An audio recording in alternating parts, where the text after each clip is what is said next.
আসসালামু আলাইকুম রহমতুল্লাহ। আজকে যে আমলটা আমরা দিব ইনশাল্লাহ সেটা হলো আপনি যে কাউকে বন্ধুত্ব বানানোর জন্য অথবা আপনার সাথে যোগাযোগ ভালো করার জন্য অথবা আগে যোগাযোগ ছিল এখন ওরকমভাবে যোগাযোগ নাই।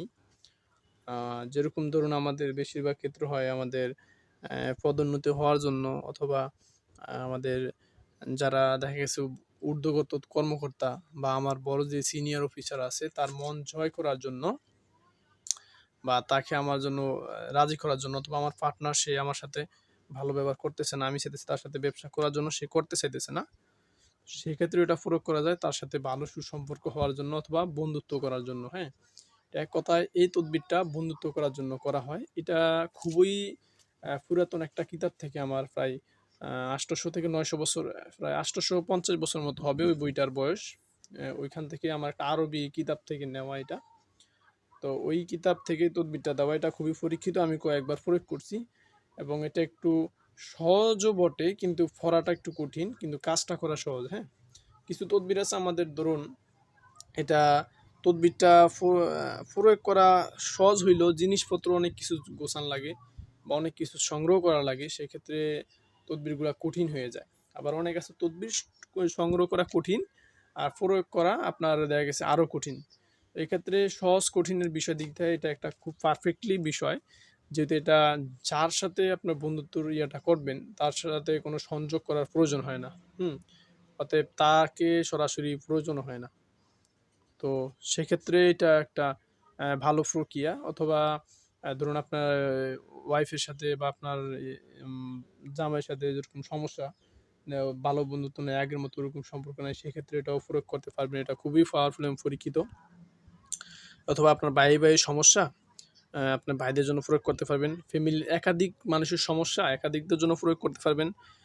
দেখা গেছে ফ্যামিলির অনেকে এক একজন দেখতে পাচ্ছেন, অথবা জায়গা জমি নিয়ে পুরা আপনার ধরুন চাচা বাপ চাচাদের ভিতরে ঝামেলা, তাদেরকে একত্র করে বসে সমাধান করার জন্য, তাদের একের সাথে সম্পর্ক ভালো থাকার জন্য এক কথায় এই তদবির প্রয়োগ করা হয়। এটা কোনো বশীকরণ অথবা বাধ্যগত না, এটা মূলত সম্পর্ক ভালো হবে, সুন্দর হবে, এটা ওই জন্য প্রয়োগ করা হয় এই তদবিরটা। এটা খুবই পাওয়ারফুল এবং পরীক্ষিত। এটা অনেকবার প্রয়োগ করছি, এটা অনেকটা পুরাতন কিতাব থেকে আমলটা সংগ্রহ করা। হ্যাঁ, এটা আমার নিজের আমল না কিন্তু সংগ্রহ করা। এটা আমলটা যেরকম তৈরি করাও সহজ, আপনার প্রয়োগ করাটাও সহজ। তবে শহরে যারা থাকে তাদের জন্য একটু কষ্ট হইতে পারে, শহর অঞ্চলে যারা থাকে তাদের জন্য একটু কষ্ট হইতে পারে, তবে গ্রামের মানুষদের জন্য একেবারে সহজ। আবার যারা হাফেজ অথবা দেখা দেখা পড়তে পারে, তাদের দেখা দেখা পড়তে পারলে একটু কষ্ট হবে তাদের জন্য। যারা হাফেজ তাদের জন্য একটু সহজ হবে, একটু কি পুরাপুরি পরিপূর্ণ সহজ হবে। তো সেদিক থেকে আমলটা খুবই সব দিক থেকে মানে সহজ বিষয়ে আমলটা আমি আপনাদের কাছে আজকে নিয়ে আসলাম ইনশাআল্লাহ। অনেকবার প্রয়োগ করা হয়েছে, আমার কয়েকজনকে আমি এটা দিয়েছিও, তারাও প্রয়োগ করছে, আলহামদুলিল্লাহ খুব ভালো কাজ করে। এবার আমরা এর উপকরণ বিষয় নিয়ে একটু আলোচনা করি। এটা প্রথমত হইলো আমাদের যা যা প্রয়োজন হবে। এক নম্বরে আমাদের প্রয়োজন হবে সাতটা সাতটা আপনার 4 ইঞ্চি প্যারাক লাগবে। হ্যাঁ, হাতের থেকে একটু বড়, যেরকম 1 2 3 ইঞ্চি, এই 4 ইঞ্চি পরিমাণ, এই পরিমাণ 7টা প্যারাক লাগবে। হ্যাঁ, 7টা তার কাটা বলেন বা ফেরাক বলেন, আপনার ফেরাক নেবেন। হ্যাঁ, ধরুন 7টা ফ্র্যাগ নেবেন 4 ইঞ্চি। হ্যাঁ, এই 4 ইঞ্চি 7টা ফ্র্যাগ নেবেন। এটা হলো আপনার মূল উপকরণ। এটা আপনার হইলে আর কিছু লাগবে না, শুধু এই 7টা ফ্র্যাগই যথেষ্ট। হ্যাঁ, 7টা ফ্র্যাগ নেওয়ার পরে আপনি যেটা করবেন, আমরা ইনশাল্লাহ আমি আপনাদেরকে সেতারার বিষয়ে একটু আলোচনা করে একটা ক্লাসে সেতারা নিয়ে আমরা আলোচনা করব। যারা সেতারা বুঝেন না, কোন সেতারা কোন দিন চলমান, আবার বর্তমানে কোন সেতারাটা চলমান আছে, আবার কোন দিন কোন সেতারা প্রধান সেতারা, ওই অনুযায়ী আমরা কাজ করব। এটা মূলত ভালো সেতারা সাম সেতারাই করা উত্তম। হ্যাঁ, শামসে ভালো যেসব সেতারাগুলো আছে মহব্বতের কাজ করার জন্য, যে সেতারাগুলো মহব্বতের, ওই সেতারা লিখবেন, কারণ এটা মহব্বতের জন্য, ওই সেতারা এই কাজটা করবেন। হ্যাঁ, ওই সেতারা থেকে শুরু করবেন। যদিও এটা শুরু করলে একটু সময়ের ব্যবধানে অন্য সেতারায় চলে যেতে পারে, কিন্তু আপনারা এটা ওই সেতারাই শুরু করবেন, তাহলে একটা ভালো সেতারা। হ্যাঁ, 2 নম্বরে আমরা ভালো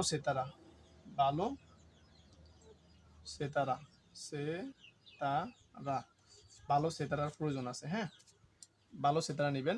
অথবা ধরুন আজকে হলো শাম সেতারা ধরে নিলাম, আজকে শাম সেতারার ভালো টাইমটা বর্তমানে চলতেছে, কিন্তু আজকে অন্য একটা সেতারা প্রদান, তাহলেও কাজটা হবে। কিন্তু যদি ধরেন আজকে শাম সেতারা প্রদান আর আজকে শাম সেতারার সময় আমলটা করতেছি, শাম সেতারার প্রথম সাহাতে যদি আপনি আমলটা করতে পারেন ওটা সবচেয়ে বেশি পাওয়ারফুল হবে। আর যদি শাম সেতারা যেদিন প্রদান ওই দিনকে প্রথম সাহাতেই শুরু করলে, কারণ ওই দিনকে ওই প্রদান ওর সেতারাই শুরু করছেন, তাহলে এটা সবচেয়ে বেশি প্রাধান্য পাবে। আর যদি শাম সেতারা আজকে ঠিক আছে কিন্তু প্রধান সেতারা প্রধান সাহাতে প্রথম সাহাতে আমরা পাইনি, দ্বিতীয় যখন সাহাত আসবে শামসের ওই সময় এটা আপনারা এই আমল শুরু করবেন। যদিও 1 ঘন্টার বেশি লাগতে পারে, তারপরে আপনারা সমস্যা নাই, শুরুটা করবেন আপনি মূলত শাম সেতারার সময়। হ্যাঁ, এটা মনে থাকবে। 3 নাম্বার অপশন হলো আমাদের যেটা, সেটা হলো দেখেন আমি আগে বলেছি হাফেজ হইলে সবচেয়ে ভালো হয়। হ্যাঁ, আর যদি দেখে দেখে পড়তে পারেন তাহলেও হয়, হাফেজ না হলেও কারো যদি এটা মুখস্থ থাকে সূরাটা তাহলে হয়। এটা হলো সূরা ইয়াসিন। আসসালামু আলাইকুম রহমতুল্লাহ। ফিরছি বিরতির পর। ছোট্ট একটা বিষয়, সেটা হলো আপনারা কেউ যদি পরিপূর্ণ জিন এবং জাদুর চিকিৎসা তদবির পদ্ধতি অথবা রুকিয়া শিখতে চান তাহলে স্ক্রিনে দেওয়া নাম্বারে এখনই যোগাযোগ করুন। হোয়াটসঅ্যাপ নাম্বারে মেসেজ দিবেন অথবা ভয়েস দিয়ে রাখবেন, অনুগ্রহ করে সরাসরি ফোন দিবেন না। কেউ যদি তাবিজ পদ্ধতি, তাবিজ লেখা বা যে কোনো আয়াত দিয়ে যে কোনো ইসমে আজম দিয়ে আল্লাহর নাম দিয়ে যদি তাবিজ লেখার চেষ্টা করেন অথবা তিলিসমাত বানানোর শিখতে চেয়েছেন তাহলেও মেসেজ দিয়ে যোগাযোগ করবেন ইনশাআল্লাহ। পরিপূর্ণ তদবির শিক্ষা এবং রুকিয়া শিখতে আমাদের সাথে যোগাযোগ করবেন কেবলমাত্র স্ক্রিনে দেওয়া নাম্বারে, অথবা রুগী দেখাতেও যোগাযোগ করতে পারেন স্ক্রিনে দেওয়া নাম্বারে। বাজার থেকে কোনো প্রকার বই কিনা ব্যতীত আপনি নিজেই তদবির আমল এবং তাবিজ তৈরি করে তিলিসমাত তৈরি করে রুগীর জন্য দিতে পারবেন। বাজারে বেশিরভাগ তাবিজের কিতাবগুলোতেই নকশা তিলিসিম ভুল থাকে। তাবিজের কিতাবগুলোর নকশা ভুল করে সঠিকভাবে লেখা, ভুল সংশোধন করা অথবা নিজেই তাবিজের কিতাব তৈরি করে বাজারে বিক্রি করা।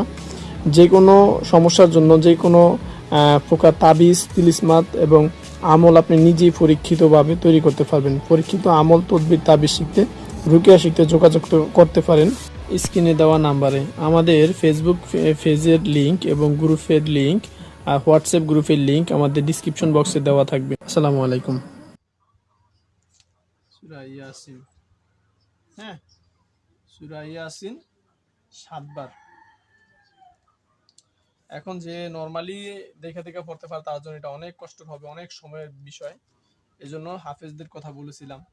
আর যারা আমল তদবির করেন, যারা মুদাব্বির, তাদের জন্য সহজ হবে, তবে যারা এটা মুখস্থ নেয় তার জন্য কঠিন সাধ্য হবে জিনিসটা। হ্যাঁ, এটা একটু কঠিন হবে। এখন বিষয় হলো যেটা করতে হবে, আর শহর অঞ্চলের জন্য কেন কঠিন সেটাও আমি ইনশাল্লাহ আলোচনা করব। 4 নম্বর অপশন হলো আপনি যেটা করবেন সেটা হলো একবার 7টা প্যারাগ আপনি সামনে নেবেন। 7টা প্যারাগ নিয়ে যদি আপনি 7টা প্যারাগ সামনে নিয়ে রাখলেন এই জায়গায়, রাখার পরে একবার ইয়াসিন সূরা পড়বেন। ইয়াসিন সূরা সম্পূর্ণটা একবার পড়বেন। সম্পূর্ণ পড়া শেষে নিয়ত করবেন যে পড়া শেষ, এরপরে ফু দিবেন না, ফু না দিয়ে পড়বেন যে আল্লাহ আমার সাথে অমুকের সাথে মহব্বত তৈরি করে দেন বা বন্ধুত্ব তৈরি করে দেন, অথবা তাকে আমার মতো চলা, মানে সে আমার সাথে ভালোভাবে ব্যবহার করে, ভালো আচরণ করে, এইভাবে তাকে আমার দিকে ঝুঁকে দেন। হ্যাঁ, আমার সাথে মহব্বত করিয়ে দেন, এটা বলতে পারেন। অথবা যদি অন্য লোকদের জন্য আপনি মুদাব্বির হয়ে করে দেন, কারণ আল্লাহ অমুক আর অমুকের সাথে মহব্বত হোক। অথবা যদি একাধিক লোকদের জন্য করতে চান তাহলে আল্লাহ অমুকের সাথে অমুকের সাথে, মানে ওই লোকের সাথে আপনি একাধিক মহব্বত তৈরি করে দেন, তাদের ভিতরে জড়তা যে ঝগড়া আছে, ঝাড়ঝাপটা যা আছে তা দূর করে তাদেরকে বন্ধুত্বে পরিণত করে দেন।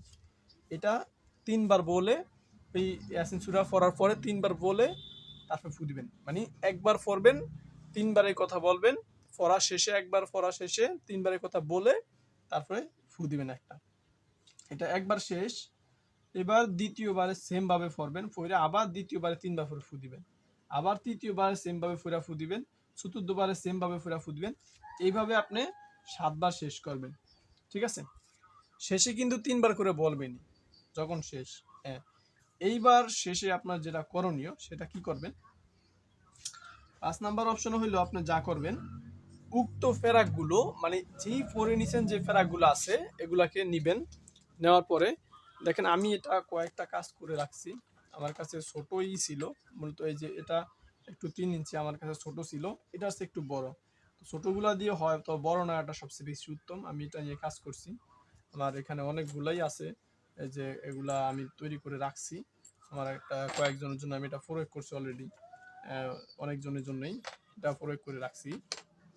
তো তাদের ক্ষেত্রে এটা আপনারা প্রয়োগ করতে পারবেন। যদিও আমার এখানে কারেন্টটা চলে গেছে, দেখাইতেছি তারপরও। এরপরে বিষয় হইলো প্যারাগুলাকে আপনারা যা করবেন সেটা হইলো এই প্যারাগুলারে নিয়া আপনার একত্রে গুণা দিয়ে পেঁচাবেন। চিকন যে তার আছে তার, হ্যাঁ তার বলে যেটা, গুণা বলে যেটা, এটা দিয়ে পেঁচাবেন। পেঁচায় নিয়ে যেটা করবেন, এটা পেঁচায় নিয়ে আপনারা যে মাটির চুলা আছে, মাটির চুলার ভিতরে নিচের দিকে নিয়ে রাখবেন। নিচের দিকে যেহেতু গরমটা পড়ে চুলার ভিতরে দিয়ে দিবেন, চুলার ভিতরে একটু নিচের দিকে দিবেন, মাটির ভিতরে ফুটে। যেহেতু এই প্যারাকগুলা যে আপনার গরম হয়, হ্যাঁ এটা যে গরম লাগে, অথবা আগুনের সাথে সরাসরি সংস্পর্শ না দেওয়া ভালো, একটু ভিতরে দেওয়ার চেষ্টা করবেন, যেহেতু সে আগুনের তাপটা পেতে থাকে। হ্যাঁ, এই প্যারাগুলা আগুনের তাপটা পায়, এটা যে গরম হয়, তো মাটির ভিতরের দিকে একটু ঢুকিয়ে দিবেন। অথবা আরেকটা কাজ করা যায়, এই সবগুলাকে তার দিয়ে ফেঁচিয়ে তারপরে আপনার একটা মাটি, নরম মাটি নিয়ে, কাদা মাটি নিয়ে সবগুলাকে মুড়িয়ে ভালো করে মাটির ভিতরে ফেঁচে পরে ওই মাটিটা চুলার ভিতরে রাখা দেওয়া। হ্যাঁ, চুলা বলেন বা উনুন বলেন বা ফা বলেন, যেটা ভাত রান্না করে আপনাদের যেটা আগুন জ্বালানো হয় ওই জিনিস। এবার হলো শহর অঞ্চলে কষ্ট হয় কেন, শহর অঞ্চলে মূলত ওইরকম চুলার ব্যবস্থা তো থাকে না, সেই জন্য আর কি একটু সমস্যা। এক্ষেত্রে শহর অঞ্চলে অন্য একটা কাজ করা যায়, তবে এটা করতে গেলে একটু কষ্টসাধ্য হয়। সেক্ষেত্রে আপনি যে গ্যাসের চুলা আছে আপনাদের, গ্যাসের চুলার নিচে দিয়ে ভাইদা দিবেন তার দিয়ে, যেহেতু ওই জিনিসটা তাপ পাইতে থাকে, গরম হয়, উত্তপ্ত হয়, মূলত জিনিসটা যে উত্তপ্ত হয় এরকমভাবে রাইখা দিবেন। এটা ওরকমভাবে রাইখা 7 দিনও হয়ে যায়, 11 দিনে হয়ে যায়, 21 দিনে হয়ে যায়, আস্তে আস্তে গাঢ় হইতে থাকে। হ্যাঁ, 3 দিনে হালকা হালকা গাঢ় হয়, 7 দিনে আরো গাঢ় হয় সম্পর্ক, 11 দিনে আরো গাঢ় হয়, 21 দিনে সম্পূর্ণ ক্লিয়ার হয়। তো এটা পর্যায়ক্রমে এটা এভাবে চলতে থাকে ইনশাল্লাহ। তো এটা এইভাবে রাইখা দিলে আপনাদের পরিপূর্ণভাবে ক্লিয়ার হয়ে যায়। এটা খুবই পরীক্ষিত, আমার প্রায় 850 বছরের একটা আরবি কিতাব থেকে আমলটা নেওয়া, আমি অনেকবার প্রয়োগ করছি, খুবই পাওয়ারফুল এবং পরীক্ষিত।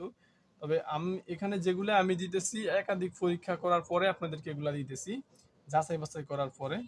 যাচাই বাছাই ছাড়াই কিন্তু দিতেছি না, কারণ আপনারা এগুলা পাওয়ার পরে, নেওয়ার পরে যদি কাজ না হয় সেক্ষেত্রে আপনারা অবশ্যই নেগেটিভ রিভিউ দিবেন। তো ওইটা আশা না করেই আমি পরীক্ষিত জিনিসগুলো আপনাদেরকে দেওয়ার চেষ্টা করি ইনশাআল্লাহ।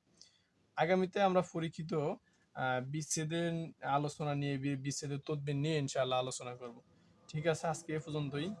আর একদিন আমরা সেতারা নিয়ে আলোচনা করব, সেতারার সময় সাত নিয়ে আলোচনা করব, সেতারা নির্ণয় নিয়ে আলোচনা করব ইনশাআল্লাহ। জি, আজকে এ পর্যন্তই। আসসালামু আলাইকুম রহমতুল্লাহ।